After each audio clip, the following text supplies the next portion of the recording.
Repentance is our life style.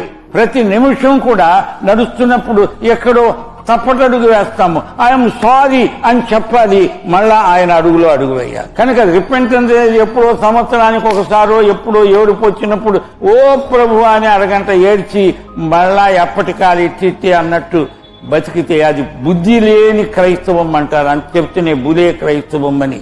ఇట్లాంటి వాళ్లకు క్రైస్తవ పిచ్చాసుపత్రి ఒకటి కట్టించాలి. ఏమండి నీ మారు మనస్సు పొంది 5 సంవత్సరాలు అంటే ఈ మధ్య ఎప్పుడు పొందలేదా అంటే లేదంటే నీ మారు మనస్సు ఎగిరిపోయింది గాలికి అని చెప్పారు. ఏం మారు మనస్సు? ఎన్నిసార్లు?